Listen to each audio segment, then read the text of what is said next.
Class में आपका स्वागत है। आज आप लोगों को जॉन फ्रीडमैन द्वारा 1966 में प्रस्तावित core periphery model development theory, जिसे हिंदी में कहते हैं केंद्र परिधि मॉडल, दो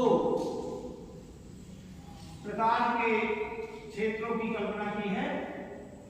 किसी भी प्रदेश में उसके लगभग मध्यवर्ती भाग में एक ऐसा संसाधन युक्त क्षेत्र होता है जहां विकास की संभावना अधिक होती है, जिसे इन्होंने कोर कहा है, कोर केंद्र। और इस केंद्र के चारों तरफ ग्रामीण और छोटे छोटे सेवा केंद्रों या केंद्र स्थलों या शहरों से बसा हुआ ग्रामीण क्षेत्र होता है, जिसे इन्होंने पेरिफेरी या परिधि माना है, परिधि। तो इस विकास सिद्धांत के अंतर्गत कोर और पेरिफेरी दोनों के आपसी सहयोग से विकास आगे बढ़ता है। पेरिफेरी से लेबर, कच्चा माल और अन्य प्रकार के सुविधाएं, कच्चा माल, संसाधन कोर को प्राप्त होता है। इसे हम चित्र के अंतर्गत इस प्रकार दिखा सकते हैं, जैसे ये कोई पेड़ है और इसके चारों तरफ फैला हुआ ये ग्रामीण क्षेत्र है। अब इसमें ग्रामीण क्षेत्र में कृषि हो रही है, विभिन्न गांव बसे हुए हैं। उन गांव के बीच बीच में छोटे छोटे शहर हैं, बाजार हैं, नगर हैं, जिन्हें हम केंद्र स्थल कह सकते हैं। और इस ग्रामीण क्षेत्र में या परिधि वाले क्षेत्र में कृषि होती है, पशुपालन होता है, वनस्पति या वृक्षारोपण होता है और अन्य तमाम प्रकार के जो प्राकृतिक संसाधनों से युक्त कार्य हैं, वो कार्य यहाँ के ग्रामीण क्षेत्र के लोग करते हैं। मध्यवर्ती भाग में जहाँ कोर या केंद्र या मध्य में जो एक कोई शहर या नगर बसा हुआ होता है, वो लगभग परिधि के बीच में होता है और वहाँ इस ग्रामीण क्षेत्र से तमाम प्रकार के कच्चे माल, श्रम, लेबर और स्किल, बड़े कुछ कुशल श्रमिक आज आकर के यहाँ पर कार्य करते हैं, जिनके माध्यम से यहाँ पर विकास कार्य तेजी से होने लगता है। तो इससे यहाँ पर विकास कार्य होता है और उस विकास कार्य का जो लाभ होता है या जो पूंजी बढ़ती है, उस पूंजी का ज्यादातर हिस्सा यहाँ रुक जाता है और कुछ हिस्सा यहाँ से जो ग्रामीण क्षेत्र से लेबर के रूप में, कच्चा माल के रूप में या अन्य रूपों में सामान आता है, उनको भी जाता है। अब इसमें यहाँ विकास तेजी से होता है, लेकिन यहाँ के जो लोग ग्रामीण क्षेत्र से या परिधि से लोग आते हैं यहाँ सेवा देने के लिए, उनको भी मजदूरी के रूप में, बोनस के रूप में, कच्चे माल के भुगतान के रूप में कुछ धनराशि मिलती है और वो धनराशि यहाँ इस क्षेत्र में, ग्रामीण क्षेत्र में विभिन्न व्यापारिक और कृषि कार्य को बढ़ावा देते हैं, जिससे धीरे धीरे यहाँ पर विकास होता है, लेकिन यहाँ तेजी से विकास। अब इसमें इन्होंने 4 मॉडल बनाए हैं। इस विकास सिद्धांत के अंतर्गत इन्होंने 4 ऐसे प्रक्रिया को परिकल्पित किया है, जो प्रिमिटिव पहले क्षेत्र से लेकर के और विकास की प्रक्रिया शुरू होकर और तेजी बढ़ने से और उसके बाद पूर्ण रूप से औद्योगिकरण हो जाने के रूप में दिखाई पड़ती है। इसी को इन्होंने मॉडल कहा। पहला मॉडल है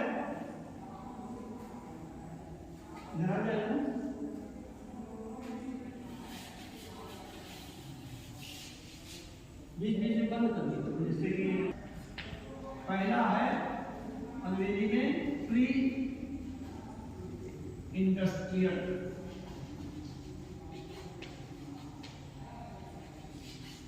प्री इंडस्ट्रियल माने इंडस्ट्री लगने से, उद्योग लगने के पहले की स्थिति, प्री इंडस्ट्रियल। हिंदी में से कहते हैं विकास के पूर्व की स्थिति, विकास या औद्योगिकरण के पहले, पूर्व। प्री माने होता है पूर्व, जैसे कहा जाता है पढ़ने के उसमें की प्री प्राइमरी, जो लोअर के जी अपर के जी ऐसा पढ़ाया जाता है उसको प्री प्राइमरी कहते हैं, प्राइमरी के पहले। उसी प्रकार से प्री इंडस्ट्रियल है विकास के पूर्व की स्थिति, पूर्व। अब यहाँ विकास के स्थान पर औद्योगिकरण भी लिख सकते हैं कि औद्योगिकरण के पूर्व, जब कोई उद्योग वहां विकसित नहीं हुआ। अब इसमें क्या होता है, ये क्षेत्र ऐसे ही है, कोई भी क्षेत्र जिसमें परिधि है, ये यहाँ तक फैला हुआ और उसके बीच में एक नगर है, शहर है, जहाँ से लोग कुछ सेवाएं प्राप्त करते हैं, लेकिन विकास की गतिविधि यहाँ, विकास की किरणें यहाँ नहीं पहुंची। विकास पुंज जिसको कहते हैं कि विकास का प्रकाश यहाँ नहीं पहुंचा है। लोग प्रिमिटिव, जैसे पहले लोग होते थे कि गांव में, क्षेत्रों में, जंगल में रहते थे और आखेट करके, आखेट मतलब शिकार करके या वो वन में, जंगल में जो तमाम प्रकार की वनस्पतियां होती है उसके फल को जो इकट्ठा करके उससे खाते थे और जो शिकार करते थे उन जानवरों के चमड़े को पहनते थे। तो इस प्रकार से प्री इंडस्ट्रियल एरिया है ये, जहाँ कोई विकास और उद्योग नहीं है, केवल लोगों के खाने और पहनने, आवास की मतलब जरूरत पूरी हुई, पूर्ति हुई। फिर दूसरा जो इन्होंने माना मॉडल, वो माना है ट्रांजिशन। ट्रांजिशन, ट्रांजिशन मतलब होता है संक्रमण का, संक्रमण, संक्रमण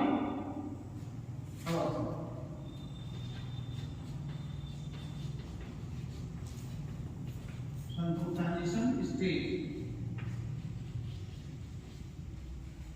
ट्रांजिशन जैसे दिन है, शाम होती है तो रात हो जाती है, तो दिन और रात के बीच में जो संध्या काल होता है, जिसमें धीरे धीरे प्रकाश लुप्त होता है, समाप्त होता है और अंधकार छाता है, ऐसे को ट्रांजिशन जोन कहते हैं।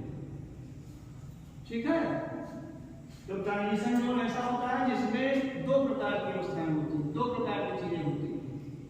जैसे किसी भी देश की जो सीमा होती है, जैसे भारत पाकिस्तान की सीमा है, भारत चीन की सीमा है, तो जैसे इधर भारत है और इधर चाइना है,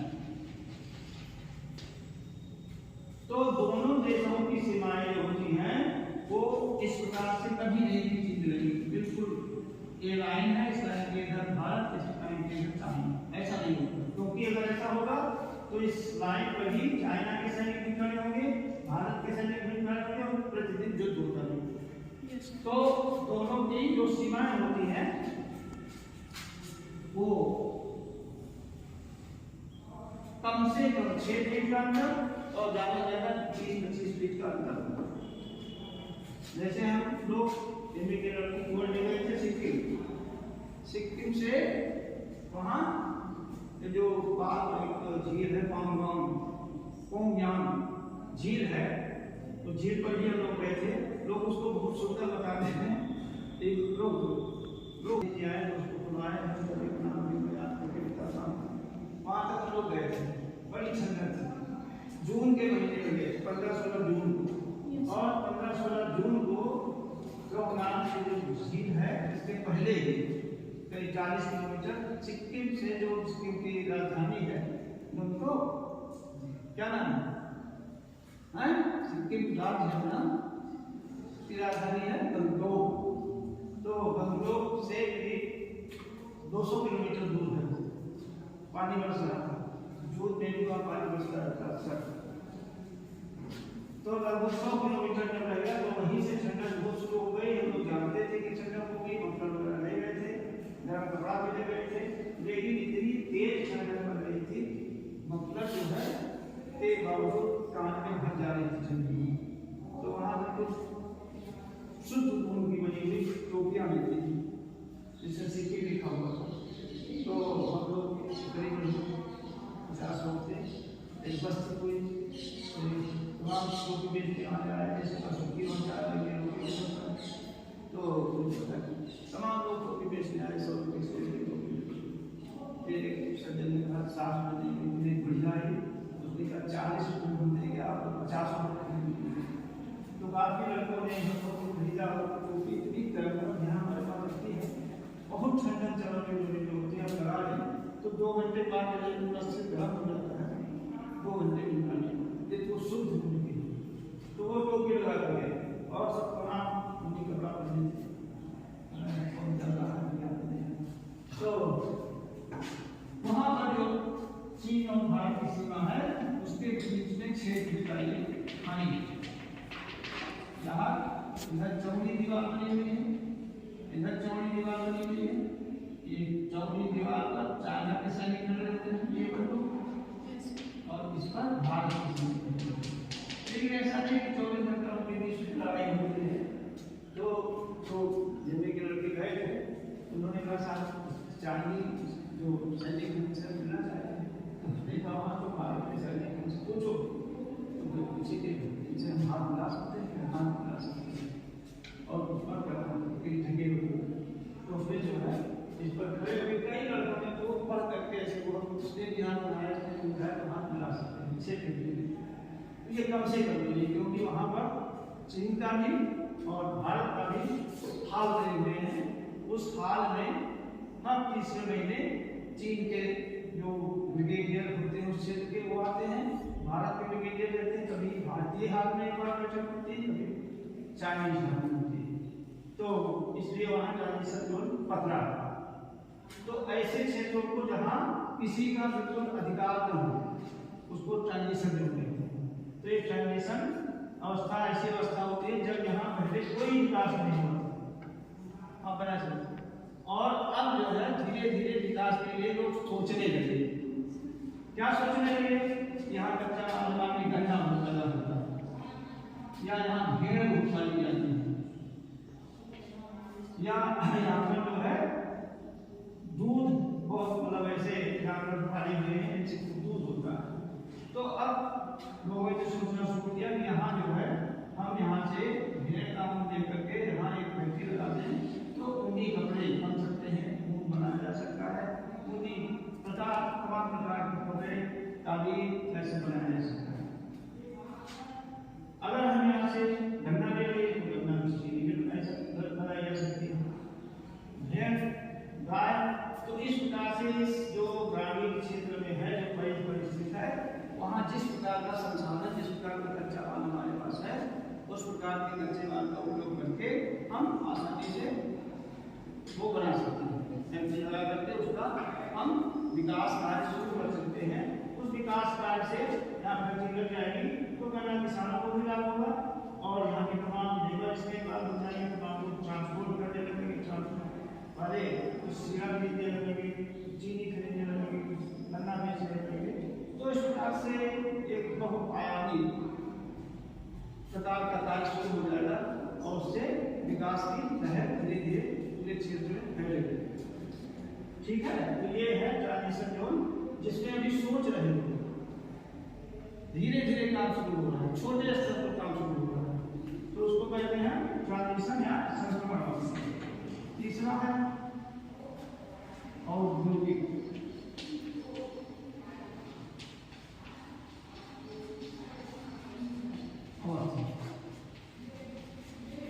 इंडस्ट्रियल स्टेज, उसको कहते हैं इंडस्ट्रियल स्टेज। तो इंडस्ट्रियल स्टेज में औद्योगिक, जैसे तुमने बताया यहाँ पूंजीपति इकट्ठा हुए, व्यापारी इकट्ठा हुए, सरकार ने सहयोग देने के लिए कहा, तो इन सब लोगों का जो समन्वय हुआ तो समन्वय से निश्चित हुआ कि यहाँ इंडस्ट्री लगाई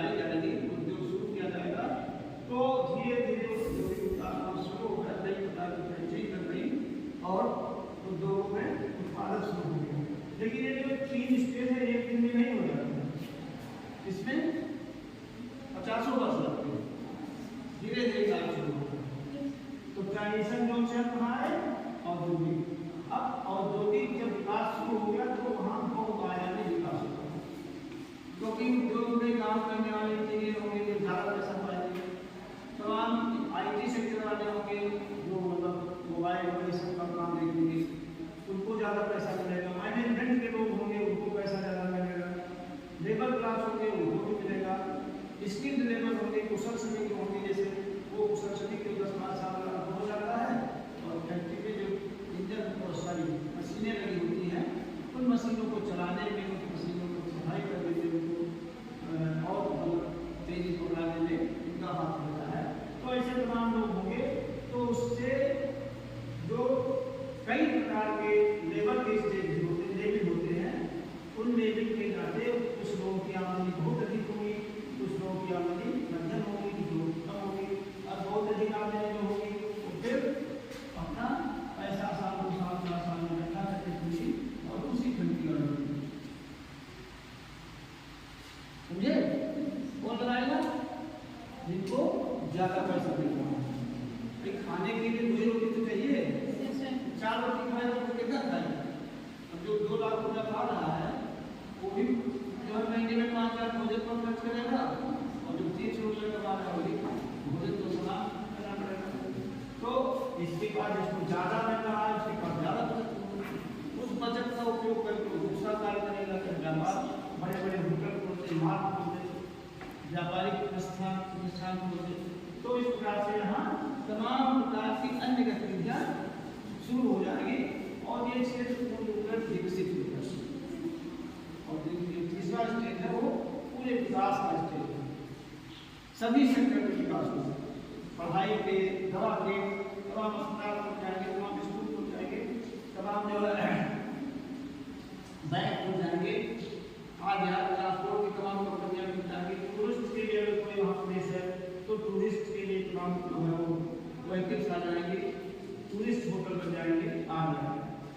तो ये तीसरी अवस्था में जाके पूर्ण विकास हो जाता है। अब चौथी अवस्था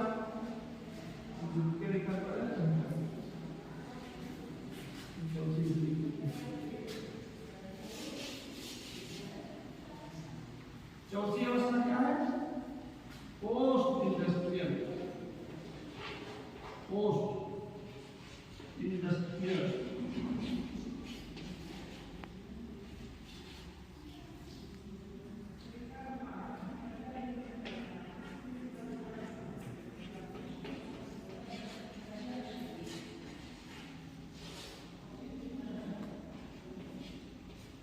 पूर्ण औद्योगिकरण के बाद का स्तर या अवस्था, बात की अवस्था।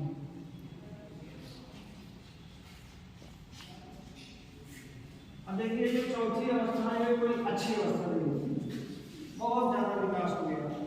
बहुत ज्यादा विकास होने के बाद उसके दुष्परिणाम सामने आने लगते हैं। क्या दुष्परिणाम आते हैं? जैसे चीनी मिल 5-6 वहां लग गई तो चीनी मिल से इतना गंदा पानी निकलता है जो बहुत ही प्रदूषित होता है, सड़ान पैदा करता है, वहां पर्यावरण को प्रदूषित करता है।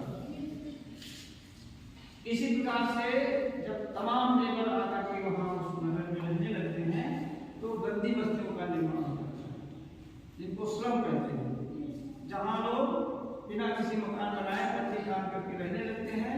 तो उनका जो आवास होता है उसके ऊपर जो पानी निकलता है वो पानी भी जमा रहता है, उससे मच्छर पनपते हैं, तमाम प्रकार की बीमारियां पनपने लगती हैं और तमाम प्रकार की ऐसी चीजें हो जाती हैं। जैसे लेबर आए, लेबर उसमें कुछ स्किल थे, कुछ अच्छे काम करने वाले थे, उनकी नौकरी तो अच्छी लग गई, उनको अच्छा पैसा मिला, उनके लड़के निकले तो वो कुछ बढ़िया नहीं कर पा रहे हैं, कोई ट्रेनिंग नहीं किए तो वो बेकार बेरोजगार रहते हैं। तो बेरोजगारी के बाद ये मन में चलाना करके आपराधिक प्रवृत्ति विकसित हो जाती है। नोएडा में बहुत तेजी से विकास हुआ। नोएडा का सब आप जानते हैं? हाँ, न्यू ओखा इंडस्ट्रियल डेवलपमेंट अथॉरिटी गाजियाबाद में। तो नोएडा 1 नोएडा 2 कई फेज विकसित हुआ। नोएडा में तमाम इंडस्ट्रीज लगी जो दिल्ली से निकट है, दिल्ली में जो चला नहीं पाते हैं नोएडा को जाते हैं, तो वो इंडस्ट्रीज लगी। और उसके बाद जो है वहाँ के एक भी दुष्परिणाम होता है कि वहाँ के जो गुर्जर वहाँ पहुँचे नोएडा में जो आबादी है वहाँ मूल रूप से पहले गुर्जर रहते थे, तो बंद कर दो ये पानी बसता है आप पानी बरसते समय गाँव की सड़कों पर निकल नहीं सकते, इतना ड्रेनेज प्रॉब्लम है। सड़क बत्ती टूट जाती है, पानी पर तेजी से लोगों ने 6 मंजिला 10 मंजिला 20 मंजिला ऑफिस बना लिए और उस ऑफिस के बगल में पानी निकलता है, उसको निकलने का कोई नहीं। इसीलिए सरकार ने अनिवार्य कर दिया क्या वाटर हार्वेस्टिंग।